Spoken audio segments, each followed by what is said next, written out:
हरे कृष्ण कृष्ण कृष्ण हरे हरे, हरे राम राम राम हरे हरे। राधे राधे, जय श्री कृष्णा दोस्तों। आप सभी को होली के त्योहार की ढेरों शुभकामनाएं। होली का दहन बुराई पर अच्छाई की जीत का प्रतीक है। फाल्गुन पूर्णिमा की रात को होली का दहन किया जाता है। होली जलाने से पहले विधि विधान से पूजा की जाती है, परिक्रमा की जाती है और आरती की जाती है। होली पर पूर्णिमा तिथि होने से सभी लोग आज के दिन व्रत रखते हैं और होली का दहन की कथा का श्रवण करते हैं। कहा जाता है कि इस कथा को सुनने और पढ़ने से भगवान विष्णु बहुत जल्दी प्रसन्न हो जाते हैं। जिस प्रकार उन्होंने अपने भक्त प्रहलाद की होलिका की अग्नि से बचा लिया था, उसी प्रकार वे अपने भक्तों की रक्षा करते हैं। आइए आज हम होलिका दहन की प्रमुख प्रमुख व्रत कथाएं सुनते हैं। होली का त्योहार हिंदू धर्म में प्रमुख त्योहारों में से एक त्योहार माना जाता है। होली का दहन फाल्गुन मास की पूर्णिमा तिथि को मनाया जाता है।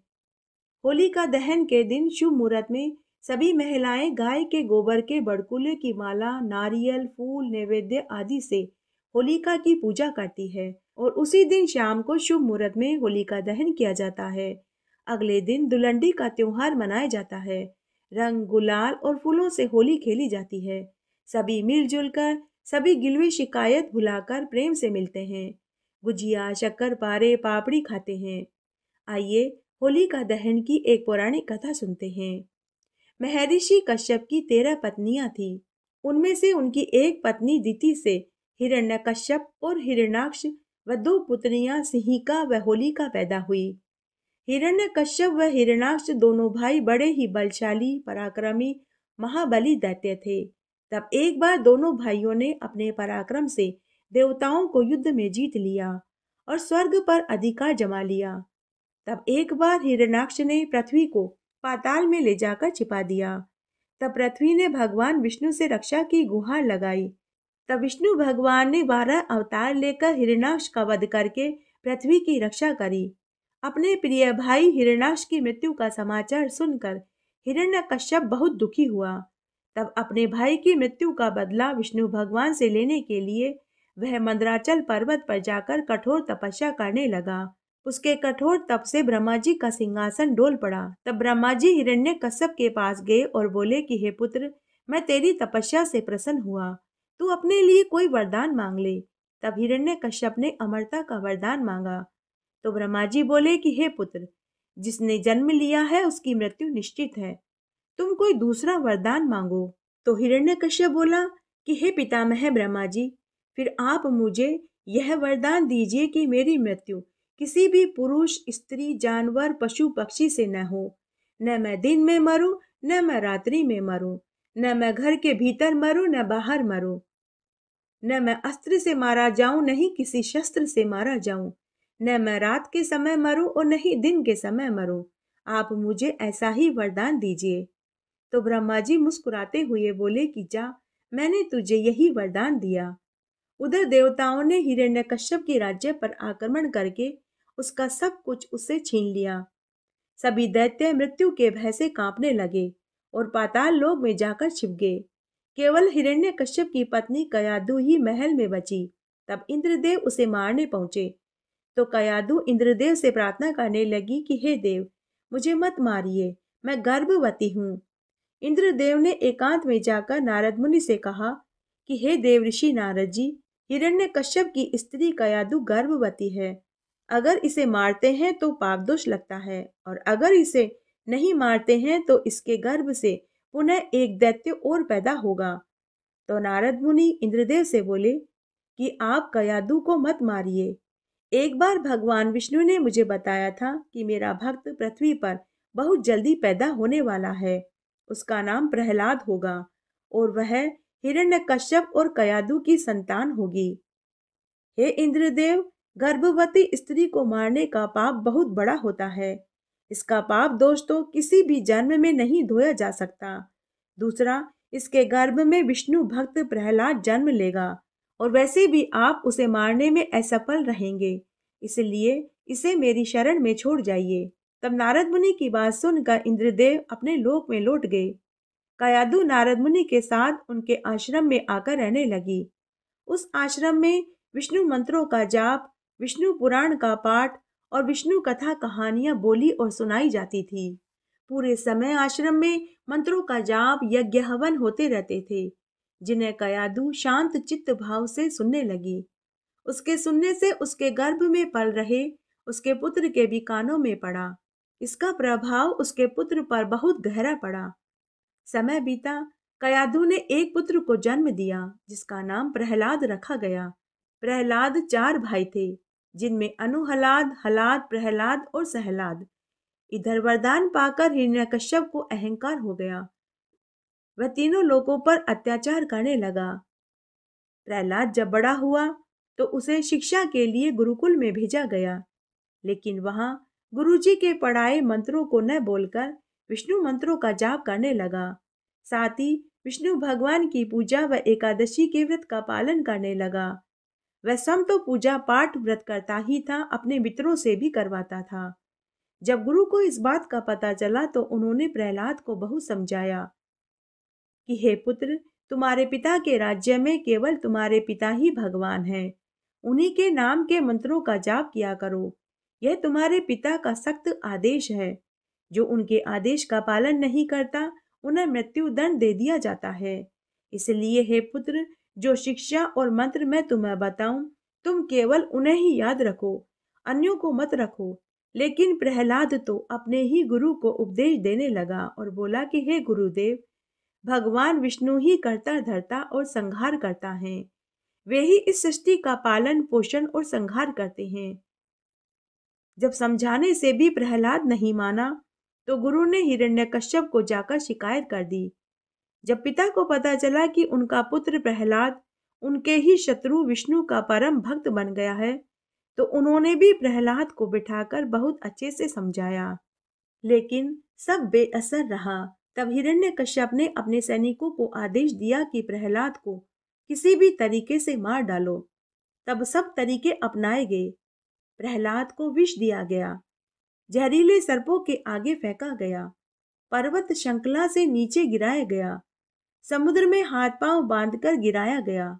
लेकिन हर बार भगवान विष्णु प्रहलाद को बचा लेते थे। फिर प्रहलाद को कई कई दिनों तक अन्न जल खाने को नहीं दिया तथा जबरदस्ती मांसाहारी भोजन खिलाया गया, लेकिन सभी प्रयास विफल रहे। हर बार भगवान विष्णु प्रहलाद को बचा लेते थे। तब एक दिन हिरण्यकश्यप दुखी बैठा हुआ सोचने लगा कि प्रहलाद को मारने के सारे प्रयास विफल हो गए, उसे कैसे मारा जाए। कि तभी उसकी बहन होलिका अपने भाई के पास आई और उदासी का कारण पूछने लगी। तो हिरण्यकश्यप ने अपनी बहन को सारी सच्चाई बता दी। तब होलिका अपने भाई से बोली कि भैया, मैं आपकी सारी चिंताओं को एक पल में दूर कर दूंगी। आपको तो ज्ञात ही है कि ब्रह्मा जी से मुझे वरदान मिला हुआ है कि मुझे अग्नि जला नहीं सकती। मैं अग्नि की चिता में प्रहलाद को गोद में लेकर बैठ जाऊंगी। मुझे अग्नि से कुछ नहीं होगा और प्रहलाद जल कर राख का ढेर बन जाएगा। यह सुनकर हिरण्यकश्यप को बड़ी प्रसन्नता हुई। उसने उसी समय अपने सैनिकों को आदेश दिया कि ढेर सारी सूखी लकड़ियां लाकर चिता बनाई जाए। तब चिता बनाकर उसमें अग्नि लगा दी। तब होलिका अपने भतीजे प्रहलाद को लेकर अग्नि में बैठ गई। प्रहलाद पूरे समय भगवान विष्णु के नाम का जाप करता रहा, तो उसे अग्नि की तपन महसूस ही नहीं हुई। तभी होलिका जलने लगी। वह जोर जोर से चिल्लाने लगी और बोली कि हे ब्रह्मा, तूने मुझे झूठा वरदान दिया था, कोई मुझे बचाओ, कोई मुझे बचाओ। तभी वहां आकाशवाणी हुई। ब्रह्मा जी होलिका से बोले कि हे पापिन दुष्ट, शायद तू मेरे वरदान की शर्त को भूल गई है। मैंने तुझे कहा था कि मेरा वरदान तब तक ही फलदायी होगा जब तू अग्नि से स्वयं को और दूसरों को बचाएगी। और मैंने यह भी कहा था कि इस वरदान का तू कभी दुरुपयोग मत करना। किसी निर्दोष भगवत भक्त को मारने में इस वरदान का उपयोग मत करना। लेकिन तू एक निर्दोष बालक को मारने में इस वरदान का उपयोग कर रही है। तुझे तेरी करने का फल तो भोगना ही पड़ेगा। ऐसा कहकर भगवान ब्रह्मा की आकाशवाणी अंतर्ध्यान हो गई। होलिका उस अग्नि में जलकर राख के ढेर में बदल गई और प्रहलाद नारायण नारायण नारायण नारायण करता हुआ अग्नि से सकुशल बाहर निकल आया। प्रहलाद को जीवित देखकर उसकी माता बहुत खुश हुई, लेकिन हिरण्यकश्यप क्रोधित हो गया। तब एक दिन हिरण्यकश्यप ने अपने सैनिकों से कहा कि प्रहलाद को राज दरबार में रस्सियों से खंबे से बांध दो और वहां सभी को बुलाओ। तब सभी वहां एकत्रित हो गए। वहां हिरण्यकश्यप ने देखा कि प्रहलाद अभी भी भगवान विष्णु के नाम का जाप कर रहा था। अपने पुत्र को शत्रु के नाम का जाप करते देख हिरण्यकश्यप बोला कि अरे पापी निर्लज, तू मेरे ही सामने मेरे दुश्मन का नाम ले रहा है। कहाँ है तेरा ईश्वर? तो प्रहलाद बोला कि पिताजी, मेरे ईश्वर तो सब जगह व्याप्त है। पेड़ पौधे, समुद्र, पर्वत, जल, थल, आकाश, यहाँ तक कि इस महल में भी हैं। तो हिरण्यकश्यप बोला कि क्या तेरा भगवान इस खंबे में है? तो प्रहलाद बोला कि हाँ पिताजी, मेरे प्रभु इस खंबे में भी हैं। तब क्रोधित होकर हिरण्यकश्यप ने खंबे को मुक्के से मारा। तभी वहां सिंह के मुंह वाला और पुरुष की देह वाला एक विकराल शरीर वाली आकृति प्रकट हो गई। उसके मुख से भयंकर शब्द गरज रहे थे। आंखें पीली पीली, घने काले केश, लपलपाती जीभ निकल रही थी। एक हाथ में गदा लेकर वह हिरण्यकश्यप को मारने के लिए टूट पड़ा। उसे देख प्रहलाद सहित सभी घबरा गए।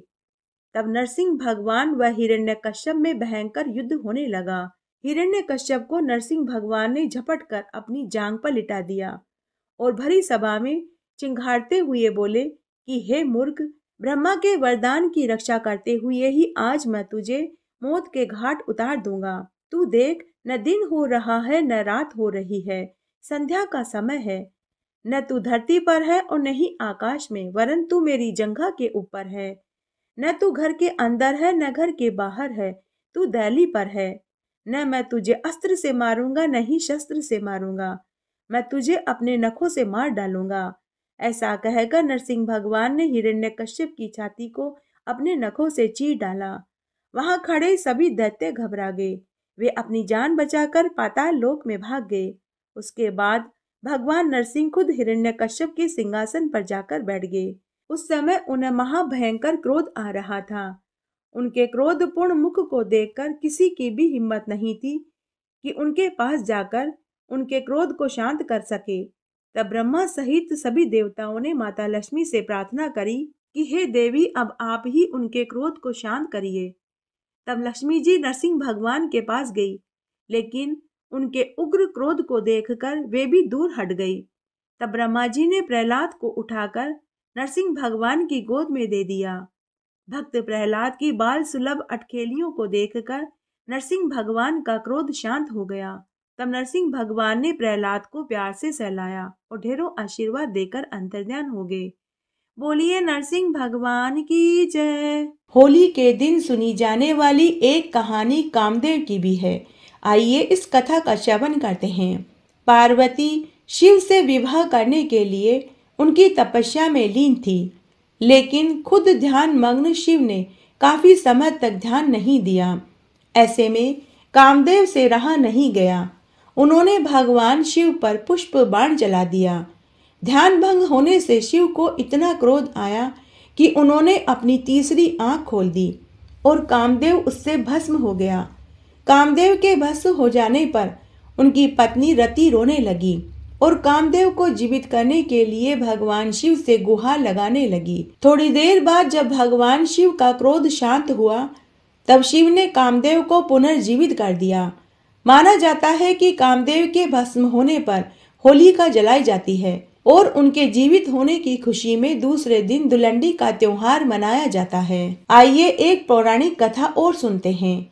महाभारत काल में अर्थात द्वापर में युधिष्ठिर को प्रभु श्री कृष्ण ने एक कथा सुनाई थी। वह कथा इस प्रकार है।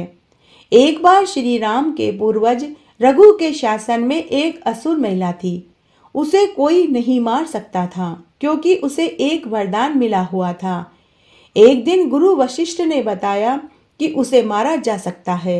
यदि बच्चे अपने हाथों में लकड़ी के छोटे टुकड़े लेकर शहर के बाहरी इलाके के पास चले जाएं और सूखी घास के साथ उनका ढेर लगा कर के जला दें, फिर उसके चारों ओर परिक्रमा करें, नृत्य करें, ताली बजाएं और गाना गाएं और नगाड़े और ढोल बजाएं। फिर ऐसा ही किया गया। वह असुर मारी गई।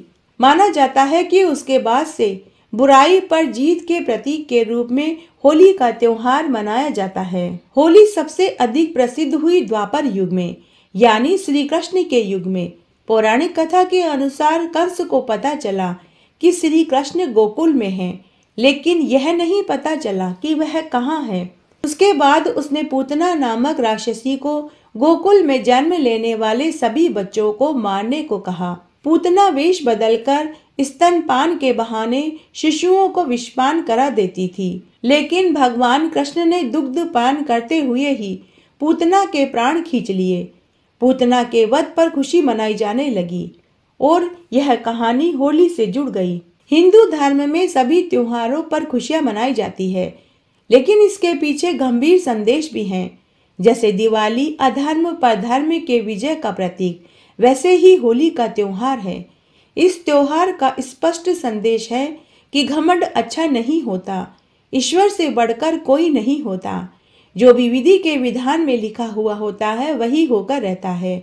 जैसे होलिका या हिरण्यकश्यप वरदान के बावजूद भी मारे गए। एक अन्य कथा के अनुसार होलिका के एक प्रेम कथा से भी यह कहानी जुड़ी हुई है।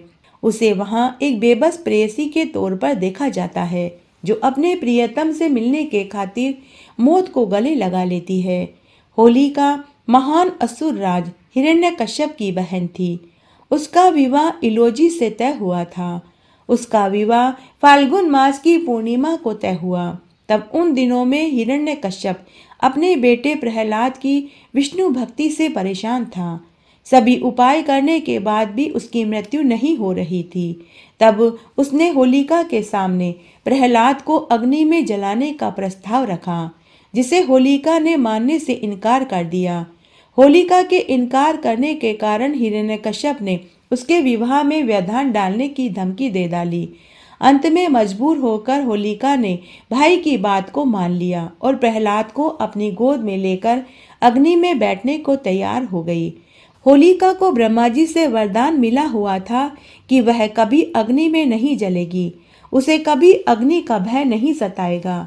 जिस दिन होलिका का विवाह होना था उसी दिन उसे यह कार्य सौंपा गया था। दूसरी ओर होलिका का जिससे विवाह हो रहा था वह इन सब बातों से अनजान था। उसका नाम इलोजी था। वह बारात लेकर आ रहा था। इधर मंडप सजा हुआ था, उधर होलिका प्रहलाद को जलाने के प्रयास में स्वयं जलकर भस्म हो गई। जब इलोजी बारात लेकर पहुंचा तब तक होलिका राख की ढेर में बदल चुकी थी। इलोजी यह देखकर बहुत दुखी हुआ। वह यह सहन नहीं कर पाया। तब वह उसी अग्नि कुंड में कूद गया, लेकिन तब तक अग्नि बुझ चुकी थी। इलोजी अपना संतुलन खो चुके थे। वे राख और लकड़ियां लोगों के ऊपर फेंकने लगे। वे पागल जैसी हालत में हो गए। फिर इस अवस्था में उसने अपना पूरा जीवन गुजार दिया। आज भी होलिका और इलोजी की प्रेम कहानी हिमाचल प्रदेश के लोग गाकर याद करते हैं। इस तरह आज हमने होलिका दहन की संपूर्ण कथा सुनी। आशा करती हूँ आपको इन कथाओं को सुनने का संपूर्ण फल प्राप्त होगा। अगर आपको ये कथा अच्छी लगे तो इसे ज़्यादा से ज़्यादा लाइक करें, अपने दोस्तों और रिश्तेदारों में जरूर शेयर करें, ताकि उन्हें भी होलिका दहन की संपूर्ण कथा को सुनने का फल प्राप्त हो सके। मेरे साथ बने रहने के लिए आपका धन्यवाद। आगे आने वाली कथा कहानी के लिए भी आप इसी तरह मेरे साथ बने रहें। धन्यवाद।